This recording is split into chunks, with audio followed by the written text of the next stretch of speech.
Daddy has been sleeping for 3 days and hasn't woken up, 4-year-old boy calls 911 and says, "Thomas, open the door now, you freeloader. Get ready to pack your things and get the hell out of my house." Anthony's voice hissed from the hallway as his feet repeatedly kicked the rickety wooden door. Inside the pitch-dark apartment, Thomas sat on the floor, clutching his back, lips tightly pressed together. His back throbbed with pain, spasms ripping through him and making cold sweat pour down despite the winter chill. His dark-ringed eyes glanced toward Leo, who was curled up under a pile of ragged blankets on the bed. Thomas tried to stand, leaning on the wall as he staggered toward the door. "Mr. Anthony, please, my son is sleeping." "I don't care. You're 3 weeks behind on rent. And you still want to sleep peacefully? You parasite. Please, just give me a few more days.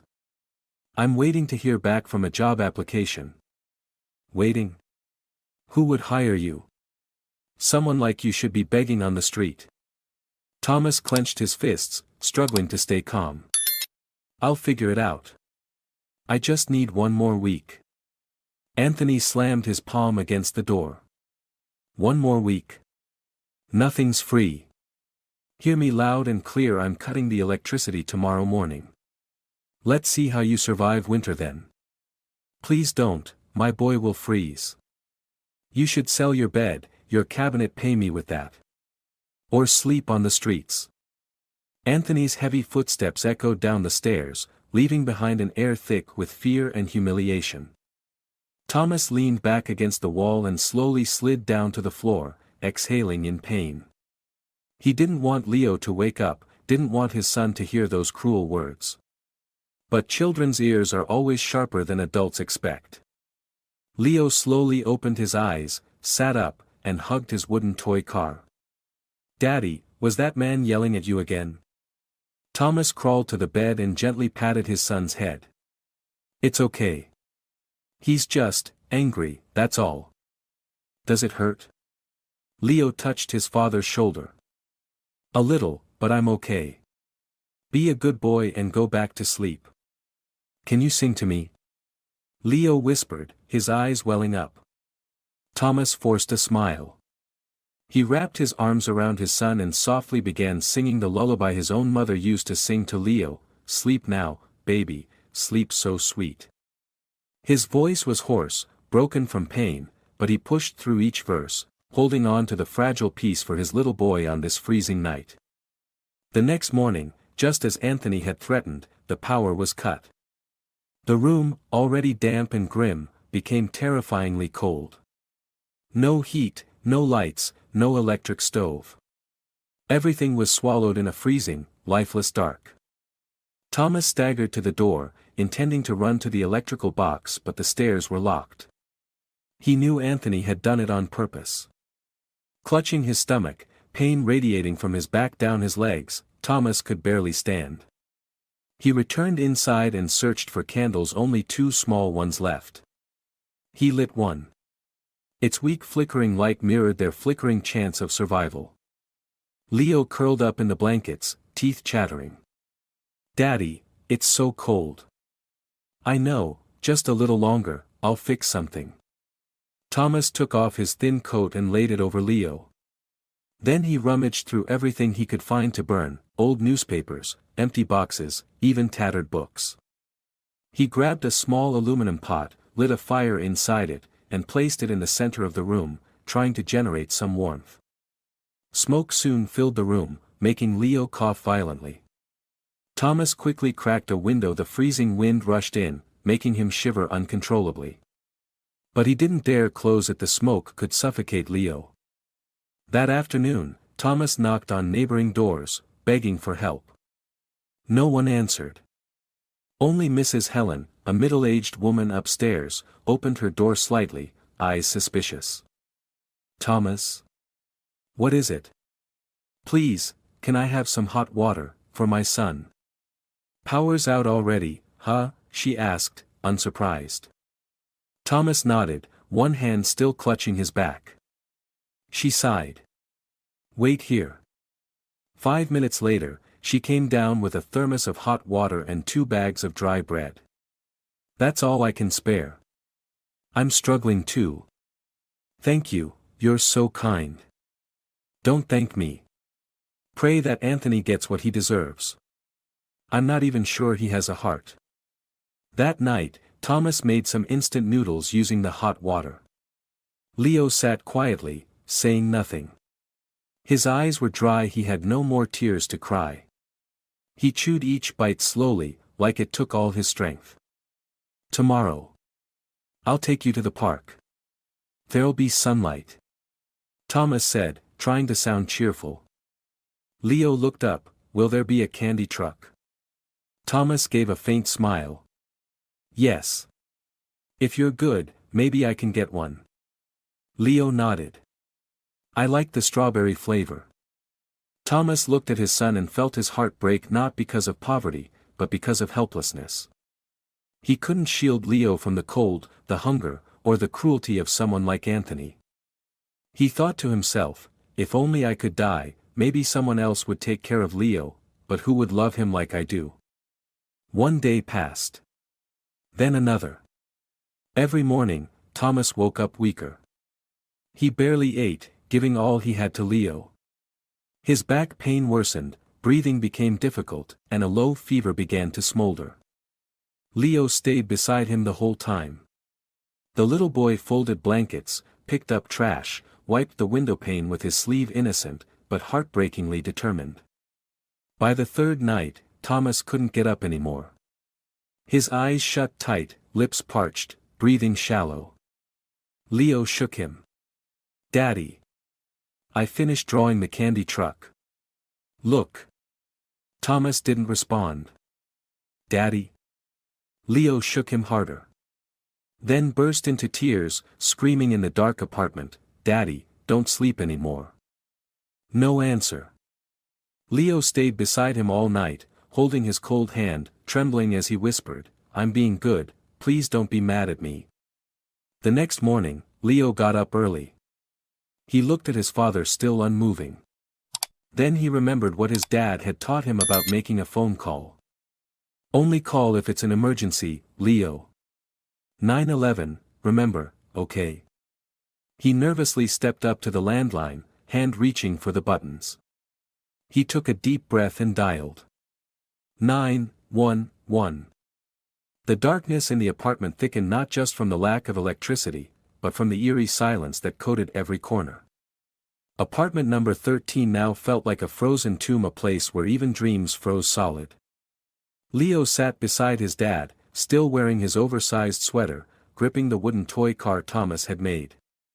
His eyes were dry, no tears left. No energy to cry.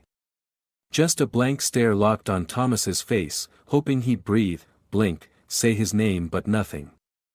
3 days already. Daddy. I ate all the bread. Yesterday I had the last 2 pieces, Leo whispered, as if talking to the air. His sunken stomach growled again. Only a bit of water was left in the bottle, cold, metallic-tasting water he had to sip slowly to avoid choking. Milk? Gone. Noodles? Couldn't cook. And even if he could, he wouldn't dare leave his father for long. Please don't be mad at me. I'll be good now. I won't play around. Thomas remained still. Leo got up, staggered toward the sink.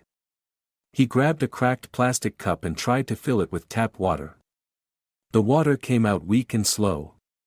It took nearly 5 minutes to fill half a cup. He brought it back and held it near his father's lips. Please drink. You need to wake up if we're going to find the candy truck. But Thomas's hand stayed cold. The third night. Leo lay close to his father, hugging the icy body like it was the last ember left. The air was thick with old smoke, mildew, chill, and fear. He stared out the dark window. No moon. No streetlight. Not a sound. He'd never seen the world this silent. As if everything had stopped breathing along with his dad. Leo mumbled, tomorrow I'll call the candy truck. Daddy likes the orange ones. He drifted off in hunger and cold, right beside the body that no longer held warmth. The next morning, Leo woke up early. Pale light filtered through the dusty window. He knew he had no choice now. He remembered what his dad had said.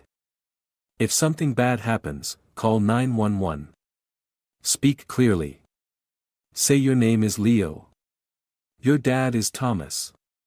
You're at home. Don't be scared. He quietly got up and walked to the landline phone. Dust covered its face, but the signal light was still on. At least it still worked. My dad, he's been sleeping forever, he won't wake up, Leo sobbed, voice breaking. Sweetheart, can you slow down for me? Where are you right now? The dispatcher's voice instantly shifted to alarmed concern. My name is Leo, my dad is Thomas, we live at Sunflower Street neighborhood, number 13, my dad won't wake up. I'm hungry. Don't hang up, sweetie. I'm sending help right now, okay? Chicago 9th District Police Office. Lucy turned on the printer, her fingers moving swiftly over the keyboard. Her shift began with tedious reports and a phone that never stopped ringing. A young officer with just 2 years on the force, she had a habit of paying close attention to things others brushed off as normal. That's why when the transcript of a call from a boy named Leo landed on her desk, she frowned. Probably a kid messing around, right? A colleague shrugged. No. Something's off, Lucy replied, taking the welfare check assignment herself. Even if it was just a routine check, her gut told her this child needed help. The alleyway into the Sunflower Street neighborhood was narrow and damp. Apartment number 13 was on the second floor, the rusty staircase creaking ominously with every step. Lucy knocked on the door. Police. Is anyone home? No response. She pressed her ear to the door, then called for a rescue team to break it open when she heard faint whimpering and labored breathing of a child inside. The door burst open. The stench of rotting food, mold, and garbage hit her square in the face. Holding her breath, Lucy stepped inside, raising a hand to cover her nose. On a small bed pushed against the wall lay Thomas, completely still, skin pale, lips bluish-purple. Leo sat beside him, clutching his father's hand, his eyes hollow and dry from crying too much. Are you Leo? Lucy asked gently, kneeling to the boy's level. Leo nodded, his lips cracked, voice hoarse from thirst. My dad won't wake up. Lucy immediately called for an ambulance. While waiting, she picked Leo up in her arms. He was so light she felt like she was holding an empty jacket. Have you eaten anything? She asked. Leo shook his head faintly. I had bread, but it's all gone. Hang in there, Leo. I'm here now. Lucy held him tighter, her eyes welling with tears. In the ambulance, 2 paramedics rushed to stabilize Thomas. One of them, named Diego, around 40, originally from Atlanta, reassured Lucy. Heart rate is weak, severe dehydration, hypothermia. If we'd been a few hours later, we probably wouldn't have saved him. Lucy clenched her fists. She turned to look at Leo resting in her lap, dark circles under his eyes from lack of sleep. How long were you with your dad, Leo? 3 days. Dad said he was tired, then he just kept sleeping, the boy answered in a faint voice. Diego quietly shook his head as he injected fluids into Thomas. I've seen cases like this before. But I've never seen a kid this brave. County General Hospital. Thomas was taken into the intensive care unit. Lucy sat in the hallway with Leo, wiping his face and feeding him boxed milk she had gotten from a nurse. A while later, a doctor came out. He's stable for now. But he's still weak. Needs close monitoring. Lucy exhaled deeply. Leo had fallen asleep in her arms like a small kitten, breathing calmly. In that moment, Lucy felt like she was holding her own younger brother, the one she lost long ago in an accident. Maybe that was why she couldn't be indifferent to Leo. Lucy, Diego approached. I found a small notebook in Thomas's pocket. Looks like a debt log. She took it and opened it. Scribbled dates, amounts, and the final line made her blood run cold. Anthony threatened to cut off the power and water. I have no options left. Leo can't live like this, but I can't die and leave him alone. Lucy looked at Diego, her voice dropping. I'm going to investigate this Anthony guy. Diego nodded. If you need me as a witness, I'm in. Lucy clutched the notebook to her chest, eyes fixed on the ICU room where Thomas lay. A promise began forming inside her, a promise that no child should ever have to call the police because their father died. Do you still want to go home, Leo? Lucy asked as the ambulance drove away, leaving her and the boy in the hospital's stark white corridor. Leo looked up at her, his eyes red with exhaustion, but still holding a strange determination. I have to go back, my toys are there, and the wooden car my dad made. Lucy knew there was nothing there but a moldy, dark room full of rot, but she couldn't say no. Okay. I'll go with you. But just for a little while, all right? Leo nodded. Apartment number 13. The rusted key turned with a harsh clink in Lucy's hand, and the door swung open. Daylight poured in, revealing a decaying world. The stench, once dormant, reawakened spoiled food, garbage, unwashed clothes scattered everywhere. Leo stepped in, his small feet pressing into the thin layer of dust, eyes scanning as if searching for something familiar. Where's my wooden car? He muttered, eyes darting. Lucy looked around. In a corner near the window was a crude wooden toy car, its wheels chipped. She walked over, bent down, and picked it up to hand to Leo. Here it is.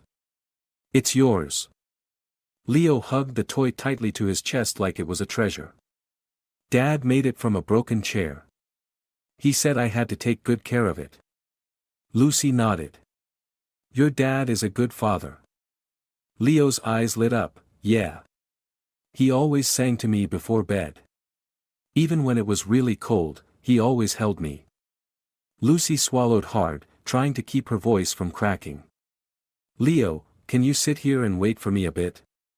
I need to check some things. Leo nodded obediently and sat on a rickety chair near the door, hugging his wooden car. Lucy walked around the apartment. The walls were peeling, the ceiling water-stained. In the kitchen, the fridge was dead. Inside were cracked eggs, moldy bread, and exploded yogurt containers. She grimaced as she opened a nearby drawer and found a pile of unopened letters, all overdue bills. Addressee, Thomas Reyes. Sender, Anthony Moore, landlord. Lucy flipped through them. One letter had a bold, handwritten message in red ink. If you don't pay, I'll cut the power. If you're poor, go live on the street. She shuddered. The threats were blatant and cruel. Others were even nastier. I'm not a charity. Every month, someone else wants this apartment. Want to stay? Pay up. Lucy clenched her fists. As she turned to leave, she spotted a piece of paper under the bed. Kneeling down, she picked it up. It was an unsent letter, hastily scrawled. Dear Mr. Anthony. Please give me 2 more weeks. I just came back from the doctor. My back hurts so much I can't move. I can't work, but I'll find a way. Please don't cut the power. The child can't handle the cold. I beg you. Thomas Reyes. Lucy stood still. She clutched the note in her hand, eyes burning. Officer Lucy. Leo called softly from the living room. I'm here. She came out, forcing a smile. You've got your wooden car, right? Let's go back to the hospital now. Leo nodded, but before leaving, he tugged her sleeve. Miss, was it Mr. Anthony who yelled at my dad? Lucy knelt down. Why do you ask that? I heard him yelling outside the door. Every time. My dad never said anything. He just held me. Lucy swallowed hard. She hugged Leo close and whispered, "Don't worry. I'll protect you. I promise." Back at the precinct, Lucy placed all the collected documents on her desk. She called Catherine, her close colleague and an administrative investigation expert. "Catherine, can you help me look into someone named Anthony Moore? Landlord of an apartment in the Sunflower Street neighborhood. I think he's not clean." "Sure. Give me a sec. You just came from there?" "Yeah. It was horrifying. I don't understand how they managed to survive in that place. No power, no hot water. And the kid, he's only 4. Oh my God. Anthony left threatening letters. I've got them all. There's even a request from Thomas asking for an extension. The guy ignored it." Catherine went quiet for a moment, then spoke softly, "That name, he was sued once 3 years ago. Same issue, cut the power on a tenant with a young child. But they didn't have enough evidence. Well, this time we do." Lucy's tone was steel. "I'm not letting him get away." The next morning, Lucy returned to the hospital. Thomas was still in a coma, but doctors said his vitals had improved. Leo was playing with some puzzle pieces in the corner of the room.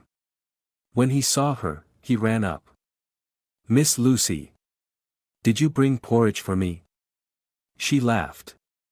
"I sure did. Porridge and even some cookies." While Leo ate, Lucy spoke with Dr. James Harris, the attending physician in the ICU.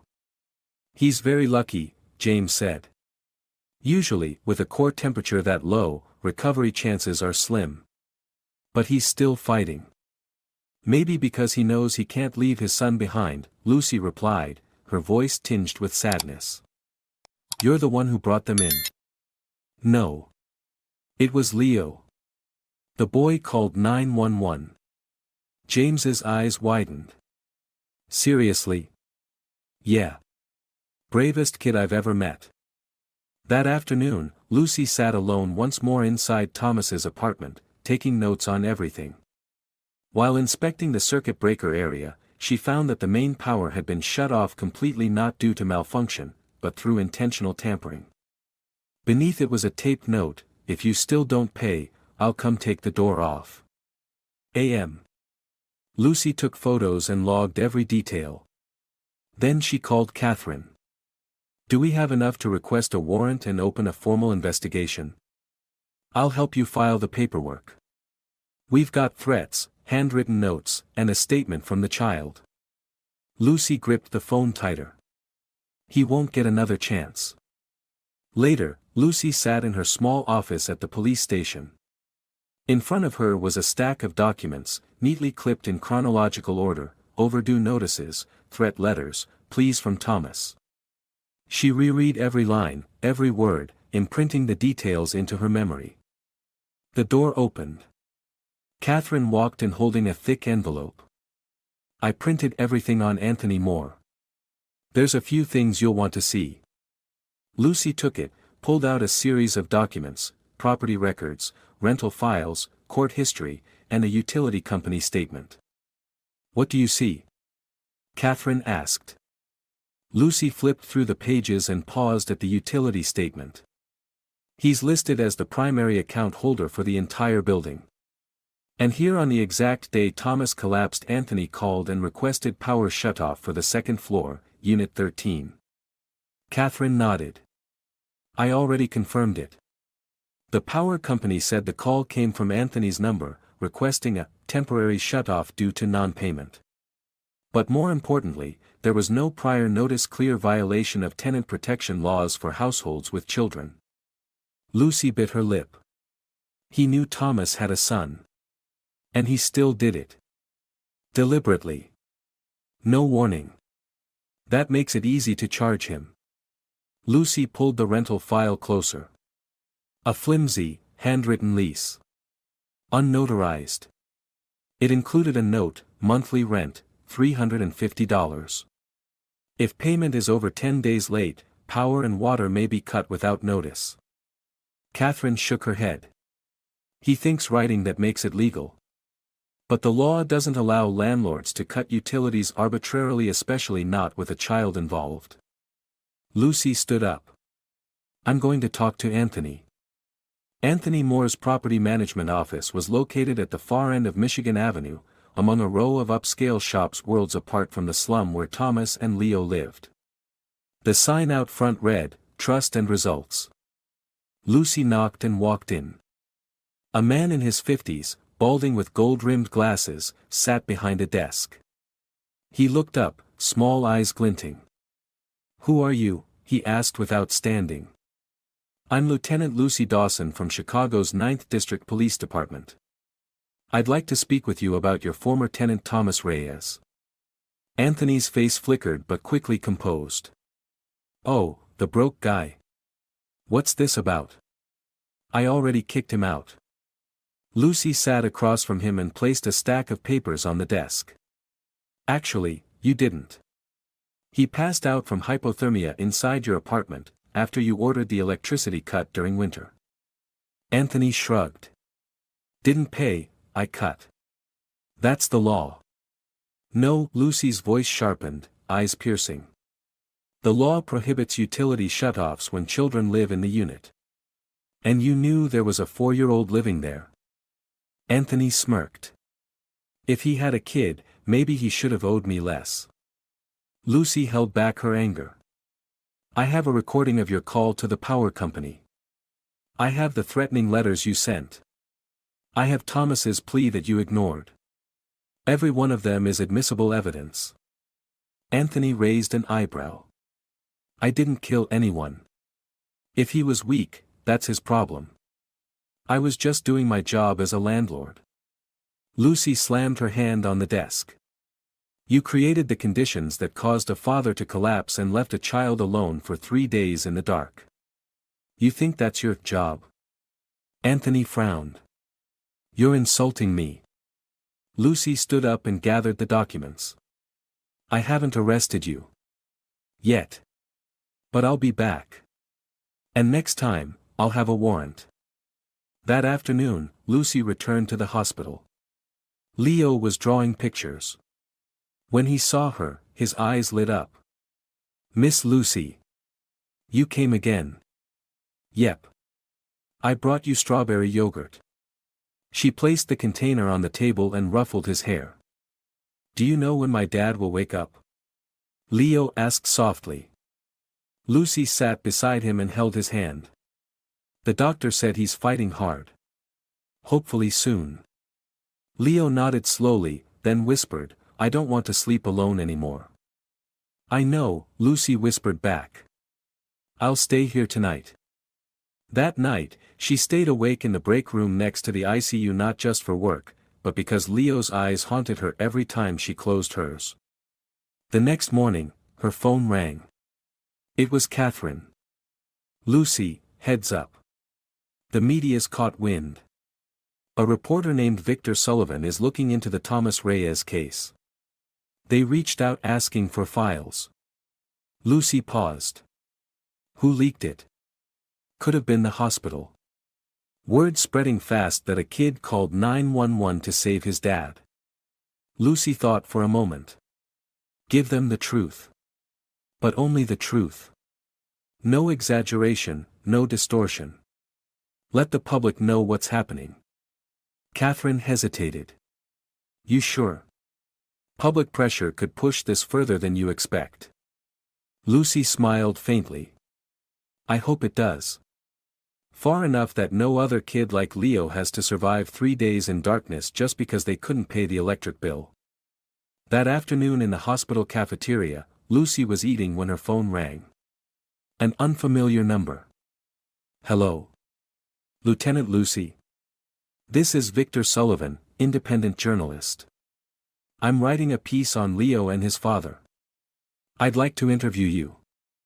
Lucy glanced at the time. 5 p.m., at Chicago's 9th District Police Department. "I'll speak to the facts only. No personal comments." "Thank you. I'll be there." At exactly 5 p.m., Victor arrived. A lean man with slightly curly hair, quick movements, and sharply attentive eyes. Lieutenant Lucy, thank you for meeting me. Lucy nodded. I'm only here to speak the truth. That's exactly what I need. I heard Thomas had his power cut while he was severely ill. Yes. We have documentation. And Anthony Moore, the landlord, admitted to ordering the shutoff with no notice, even knowing a child lived there. Victor scribbled notes. Tell me about Leo. What's he like? Lucy's voice softened. A fighter. A child who should have never had to go through what he did. But Leo called the police. He saved his father's life. Victor nodded.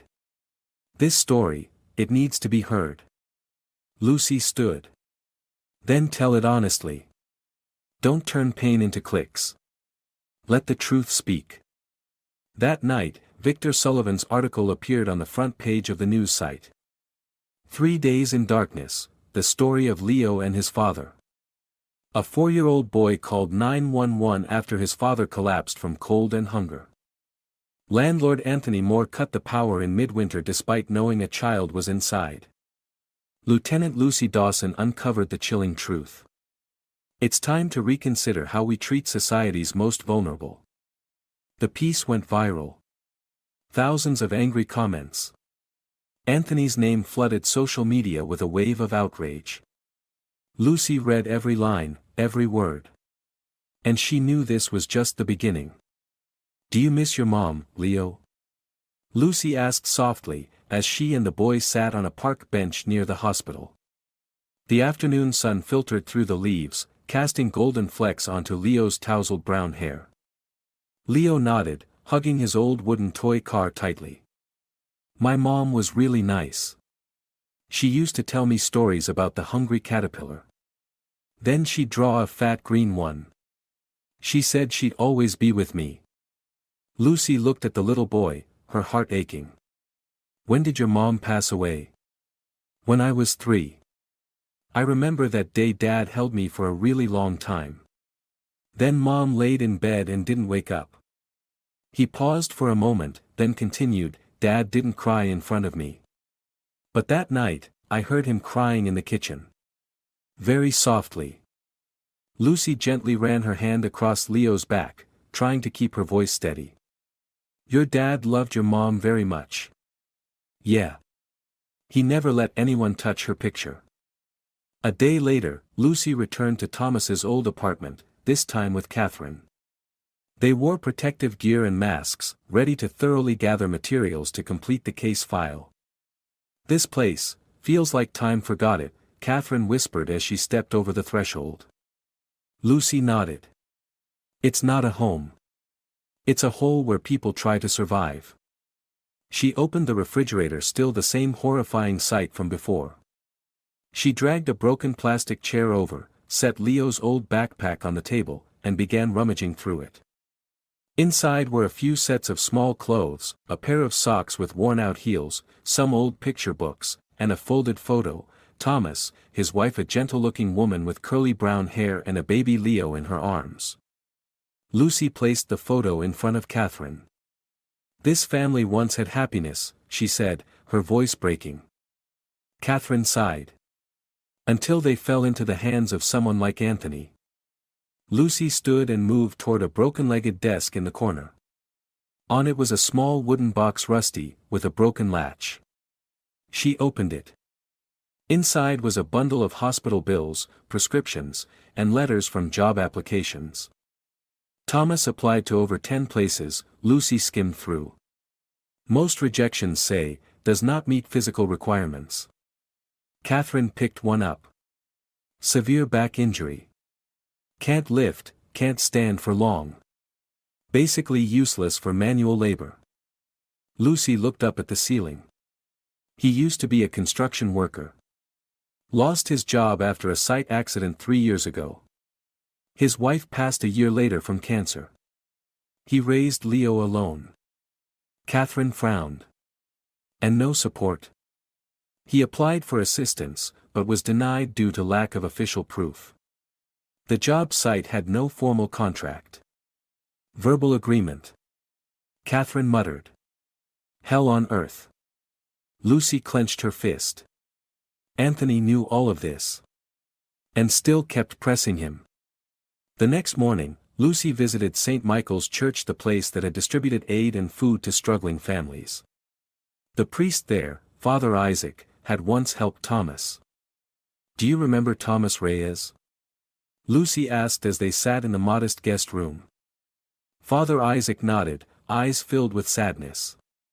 "Yes. Quiet man, very kind. He used to come here for thin soup and bread every Wednesday." "Did he ever say anything?" "Not much. But I do recall one time, he held my hand, eyes teary, and said, 'I'm afraid I won't hold on much longer. I'm afraid I'll leave Leo alone.' I couldn't say anything.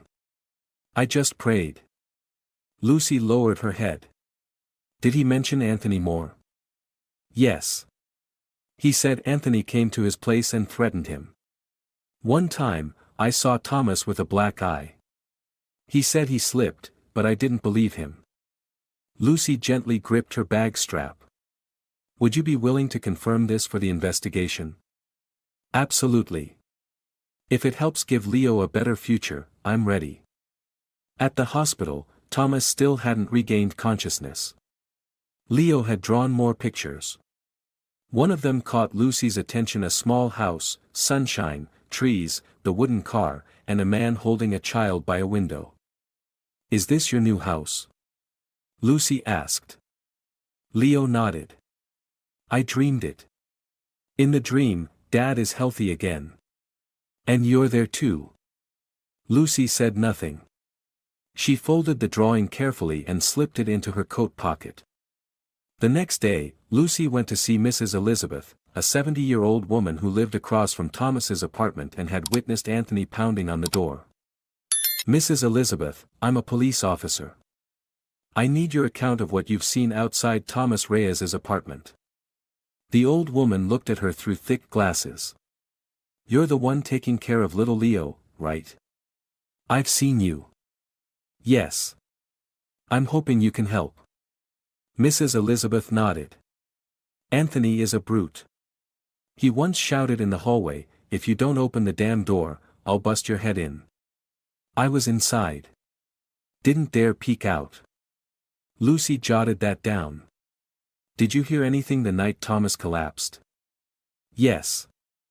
I heard Anthony's growling voice, banging on the door. Then silence. I thought Thomas had left. Didn't expect all this. Would you be willing to testify in court? I may be old, but I know right from wrong.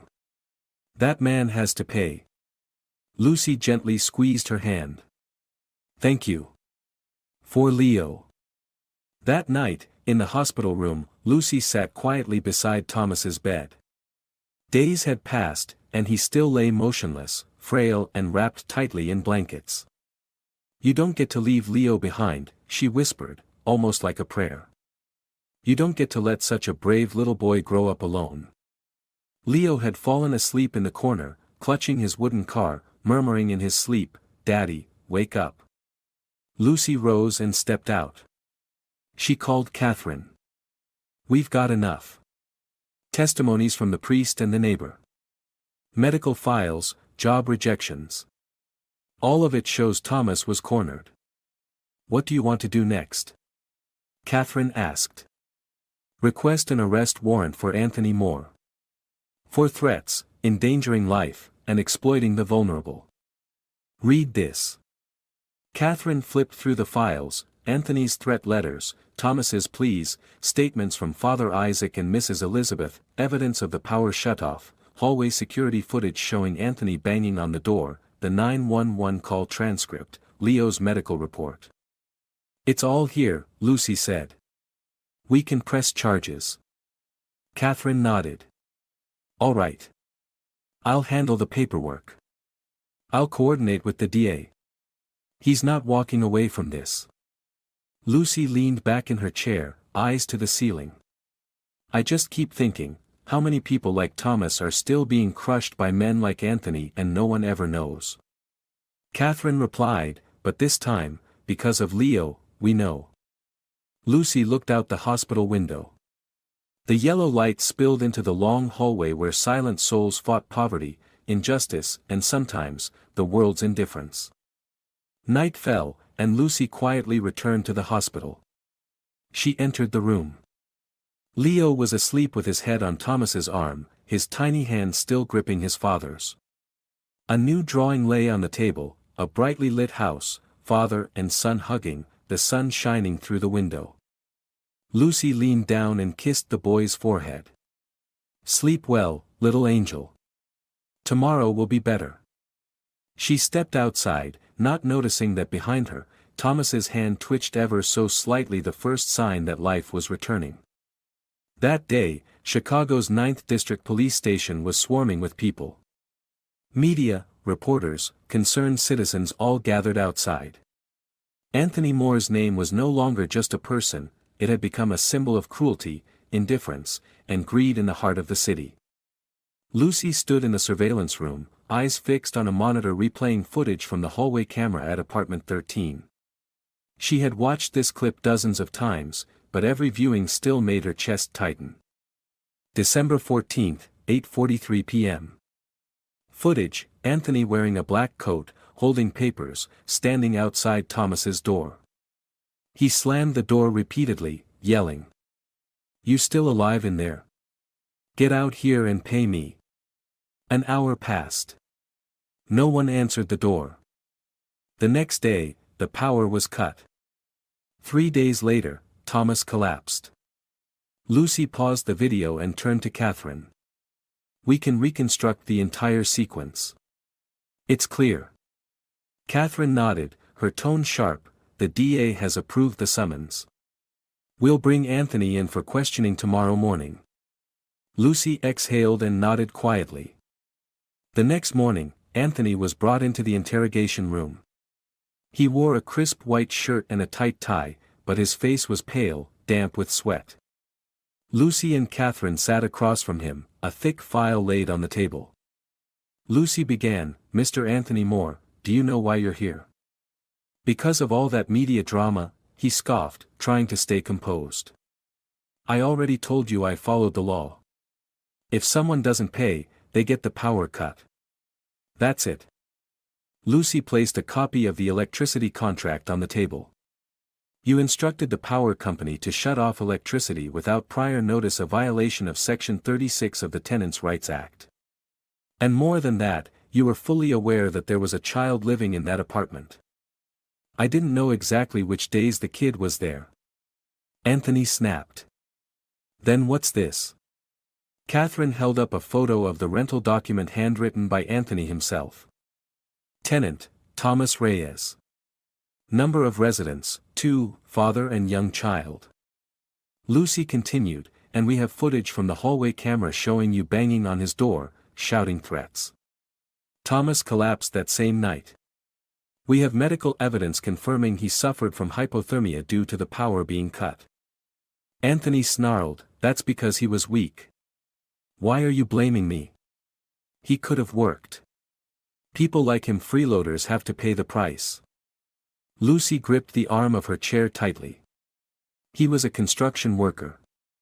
After his accident, no place would hire him. His wife died of cancer. He was trying to raise his son alone. And you holding power over his life pushed him to the brink of death."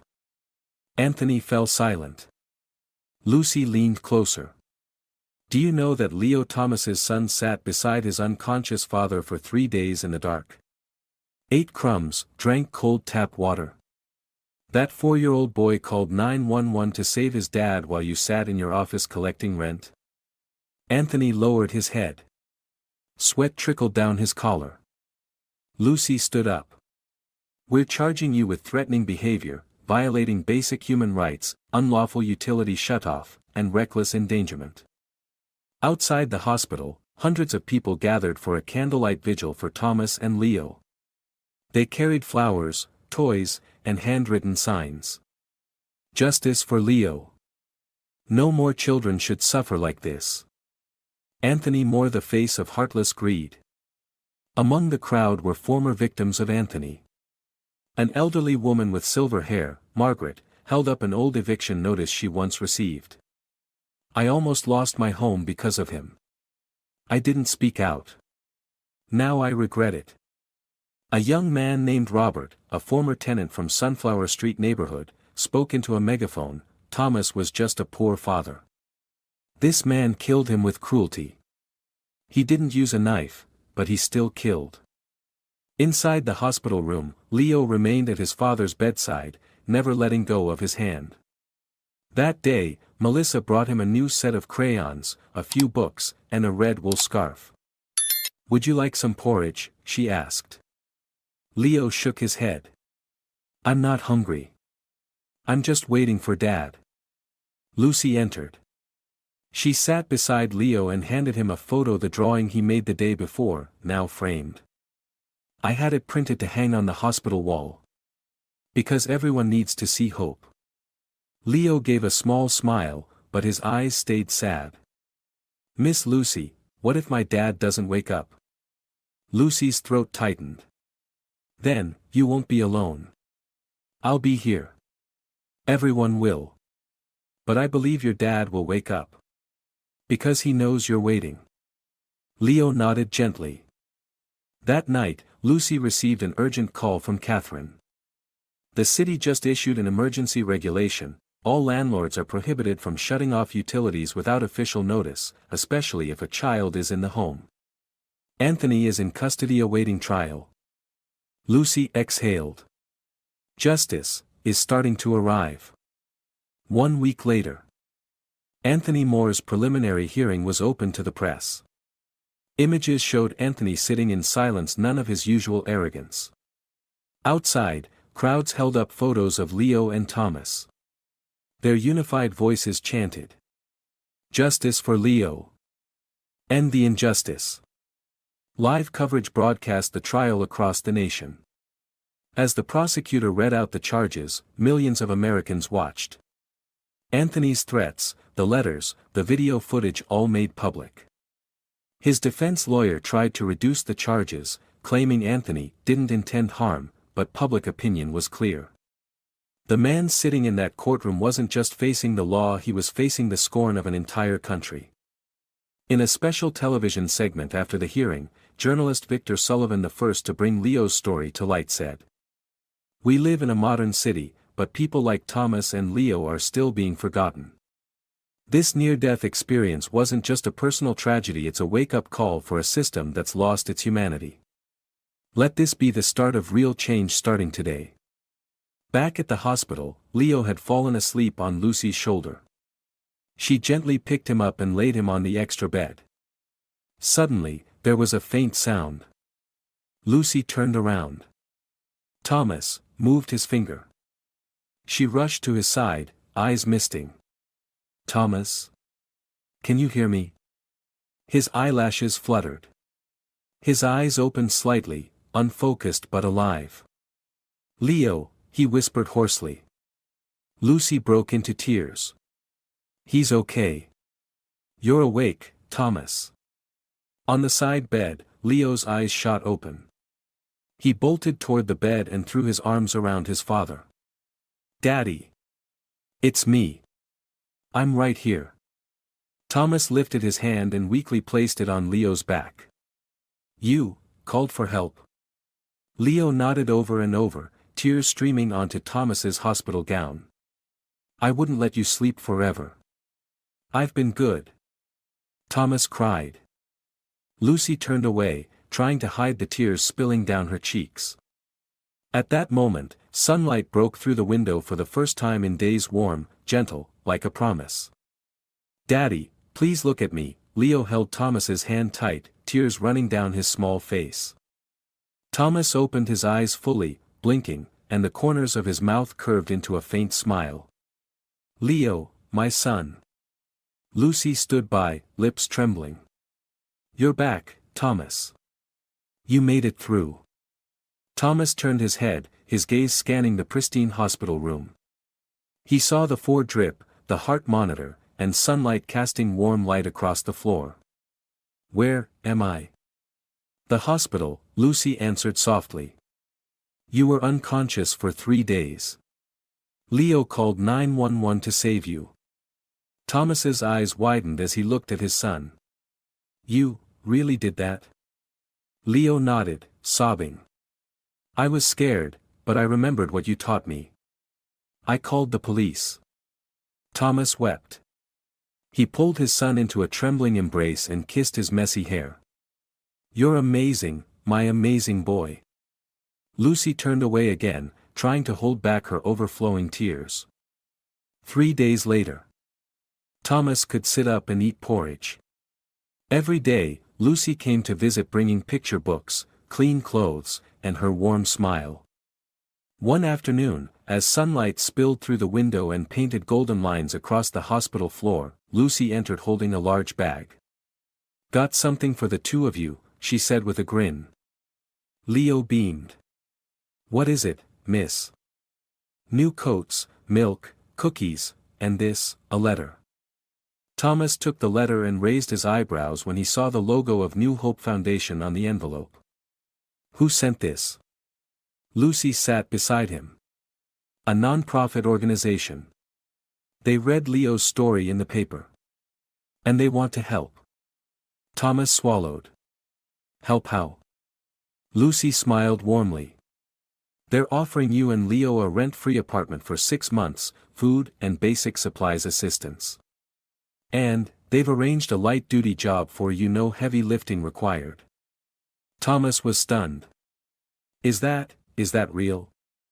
Leo grabbed his father's hand, eyes sparkling. Daddy, we have a new home. Thomas choked up, gently squeezing his son's hand. Miss Lucy. I don't even know how to thank you. Lucy tilted her head, eyes soft. Just live well. And let Leo grow up like a regular kid. That's the best thank you I could ask for. The next morning, while Leo was coloring in the corner, Thomas turned to Lucy. And, what about Anthony? Lucy's voice dropped. He's in custody. Being prosecuted for human rights violations, tenant intimidation, illegal utility shutoff resulting in serious harm. And likely more charges including endangering the life of a minor. Thomas looked down at his hands. I used to think I'd die and no one would ever know. Lucy replied, you didn't die. Because of Leo. Because what you taught him saved your life. Thomas nodded softly, eyes red with emotion. 1 week later. Thomas and Leo moved into their new apartment, small but bright, clean, and fully equipped.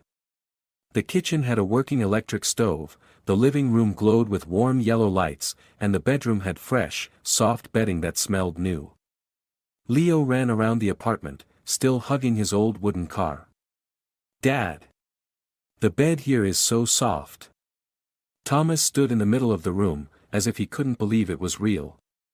He ran his hand along the wall, then turned to Lucy, who was helping unpack a cardboard box.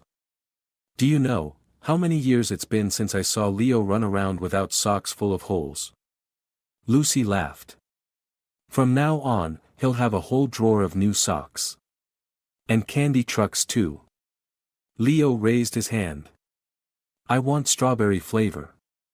Thomas smiled a real smile, his first in a long time. One morning, Melissa, the young woman from the charity group, arrived with a job application folder. Thomas, this is from the humanitarian construction company I told you about. They read your story and agreed to hire you as a site inspector. No heavy lifting. They'll provide training. Thomas stammered, I can really work. Melissa took his hand. You can. And you deserve to. Leo ran over and wrapped his arms around his dad's leg. Daddy's going to work. I'll pack you lunch. All three laughed. Sunlight streamed through the window, lighting up the small kitchen with warmth. At the charity gathering. The hall was large, simply decorated, yet full of warmth. Donors, volunteers, and local officials were all present. On stage was a row of chairs, and at the center stood a small podium for special guests. Lucy held Leo's hand as they walked up to the stage. The host announced, "Today, we honor a boy who did something extraordinary out of love for his father, young Leo Reyes." Applause thundered across the room. Leo stepped forward, holding a bouquet. He walked to Lucy, looked up, and said clearly, "Miss Lucy is my angel. She saved my dad. She saved me too. I want to grow up and become a police officer like her." The crowd erupted into louder applause. Lucy knelt down and hugged Leo. "I promise, when you're old enough, I'll be the one to teach you how to fire your first shot, but only at a practice target, okay?" Leo beamed. "Yes, ma'am." Thomas sat in the audience, saying nothing. He only looked at his son, then at Lucy. Amid the bright lights, his eyes shimmered full of emotion, gratitude, and hope. After the event, a female reporter approached Lucy. "Lieutenant Dawson, do you have any words you'd like to share with the community?" Lucy looked into the camera, her voice firm. "We may not always be able to stop poverty. But we can stop ourselves from becoming indifferent. Leo saved his father through courage. Can we save our society through kindness?" The broadcast captured that moment: a young policewoman, a child holding a wooden toy car, and a father who had just returned from the edge of death. At that very moment, inside the city detention center, Anthony sat in a cramped cell. A wall-mounted TV was broadcasting the ceremony. He saw Leo giving flowers, saw Lucy speaking, saw Thomas, the man he once threatened. He turned away. But not fast enough to miss the contemptuous look from his cellmate, a thin man who nodded and muttered, "Heard you're the guy who cut the power and nearly orphaned a kid? You're gonna have a good time in here." Anthony lowered his head. For the first time in his life, he felt cold. A kind of cold that had nothing to do with winter. The next morning, Thomas stepped out of the charity apartment complex dressed in a clean set of work clothes. The air was crisp, but his face glowed like the first light of winter. Leo ran behind him, holding a small fabric bag with his dad's lunch inside. "Dad, what time do you finish work today?" "By 3 in the afternoon. Then I'll come pick you up from the activity center." Leo nodded. "I'll tell my friends you're building houses for people." Thomas chuckled, ruffling his son's hair. "All right, little engineer. Make sure you finish your lunch." Lucy stepped out of her car and waved. "Ready, you two?" Thomas nodded. "Let's go." All three got into the car.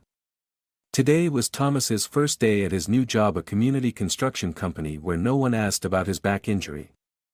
They only asked what he needed to succeed. That afternoon, during lunch break, Thomas sat on the edge of a construction site, eating his meal. A young co-worker, Matthew, sat down beside him. "You're the guy from that Leo and his incredible dad story, right?" Matthew asked, eyes full of admiration. Thomas paused, then nodded. "Yeah. But it's Leo who did something incredible." Matthew grinned. "That kid's a warrior. I read the article. Everyone here knows your story." Thomas winced a little. "I'm not used to the attention." "No worries. Around here, we just call you Hardworking Thomas. That's all that matters." Meanwhile, at the downtown courthouse, Anthony Moore's trial entered its third day. The courtroom was packed. In the front rows sat representatives from the Child Protection Council, lawyers, and reporters from major media outlets. In the back, Lucy sat beside Melissa, both of them watching the stand closely. The judge flipped through the file. Based on the evidence, witness statements, video footage, letters, and related documents, the defendant, Anthony Moore, is found to have intentionally violated tenant protection laws, carried out an illegal utility shutoff, and directly endangered the life of a tenant and a minor. The defense attorney tried to intervene. "Your Honor, the defendant has no prior criminal record, and his actions stemmed from financial stress, not malicious intent." The courtroom erupted in disbelief. Lucy muttered, "Not malicious? He cut power in the dead of winter." Bang! The judge struck the gavel. Order. He continued, the court acknowledges the defense's statement. However, the defendant's actions cannot be excused when the consequences nearly cost a citizen his life and forced a 4-year-old child to live in inhumane conditions. The prosecutor rose. We request a sentence of 4 years in prison and a 10-year ban from all real estate activity. Anthony said nothing. For the first time, he didn't argue. He only stared down, lips tightly sealed. Lucy exhaled. Melissa squeezed her hand. He has to pay. After the trial, headlines flooded the news. Anthony Moore, the heartless landlord, sentenced to 2 years, banned from property management. Thomas Reyes, the father who nearly died in the dark, now stronger than ever. On social media, the image of Leo giving flowers to Lucy continued to spread, with the caption, "A child can change the world if we're willing to listen." At the Children's Activity Center, Leo was drawing during his art class. His teacher, Miss Pamela, came over and sat beside him. "Leo, who are you drawing?" she asked. Leo smiled and pointed at the picture. "This is my dad. And this is Miss Lucy. That's my wooden car, and this is our new house." Pamela nodded. "It's a beautiful drawing. Miss," Leo looked up. "Before, I thought my dad would never wake up. But then he opened his eyes. It was like a fairy tale." Pamela gently stroked his hair. "That's because you wrote that fairy tale, Leo." That night, Lucy sat on the balcony of her apartment, gazing at the city lights. Her shift had just ended, and she held a cup of hot tea. A message alert rang. It was from Thomas. "Thomas, I just wanted to say, thank you, for believing in me, for not giving up. Lucy, you and Leo were the ones who didn't give up. Thomas, but if you hadn't come that day, I don't know what would have happened. Lucy, if Leo hadn't called that day, I would have never known about you two." Lucy looked into the quiet night and smiled. 1 month later, Leo stood on stage at a major community event titled, "No One Left in the Dark." He wore a white shirt, his hair neatly combed, holding a microphone. "My name is Leo. I used to be really scared. But I called the police. Because I love my dad, and I didn't want to be alone." The entire hall fell silent. Leo took a deep breath. "I don't know how many presents I'll get. But I want to give something back, courage. I hope anyone out there who's scared like I was, won't stay silent." Lucy stood nearby, her eyes red. Melissa wrapped an arm around her shoulder. A thunderous round of applause erupted, lasting for minutes. The next day, international media reported. Leo, the 4-year-old American boy, becomes a symbol of courage and rebirth. The U.S. Human Rights Organization sent letters of appreciation to Lucy and the entire Chicago 9th District Police Department. The Secretary of Social Welfare announced a new aid fund for low-income families with children. On a quiet weekend afternoon, Thomas and Leo took a walk in the park. They sat on their familiar stone bench, the one where Lucy had once promised Leo he would never be alone again. "Dad, today I'm not scared of anything." "Why's that, son?" "Because I know you'll always wake up." Thomas gently hugged his son, his eyes brimming. "I'll always wake up, because you are my light." A familiar figure approached. Lucy holding 2 ice cream cones. Did someone mention light? Anyone in need of supplies? Leo squealed, "Strawberry ice cream." Thomas laughed. "Come join us, hero." Lucy sat down. What an honor. The 3 of them, a father, a little boy, and a police officer, sat eating ice cream beneath the gentle glow of sunset. No more cold, no more darkness.